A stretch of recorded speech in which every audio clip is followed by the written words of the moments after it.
Biri var idi, biri yox idi. Göydən 3 alma düşdü. Biri sənə, biri mənə, biri də bu nağıl diyarına. Nağıllar aləminə xoş gəlmisiniz.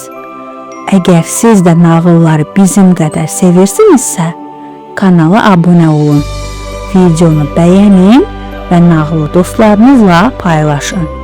Macəra başlasın. Timsah. Doktorun yaşadığı şəhərdə bir sirk var idi. Həmin sirkdə böyük bir timsah saxlanılırdı. Onu tamaşaçılara pul ilə göstərirdilər. Timsahın dişləri ağrıdığı üçün doktor Aybalkin yanına müalicəyə gəlmişdi. Doktor ona qəribə dərmanla verən kimi timsahın dişlərinin ağrısı kəsildi. "Bura əcəb yaxşıdır," deyə timsah dilləndi və ətrafa baxaraq dodaqlarını yaladı. "Nə çox dovşanlarınız, quşlarınız, sıçanlarınız var. Hamısı da kök və ləzzətlidir. İcazə verin həmişəlik sizdə qalım.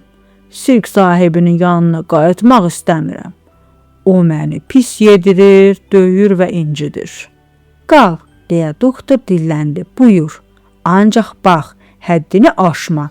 Bircə dovşanı yaxud bircə sərçəni belə yesən, səni qovaram." "Yaxşı," deyə timsah ah çəkdi. "Sizə söz verirəm ki, doktor, nə bir dovşan, nə də bir quş yeyəcəyəm."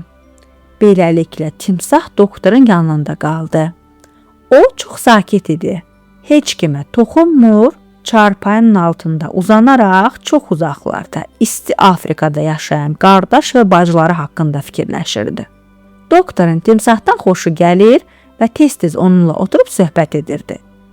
Lakin Kindi Varvaranın timsahı görməyə belə gözü yox idi və tələb edirdi ki, doktor onu qovsun.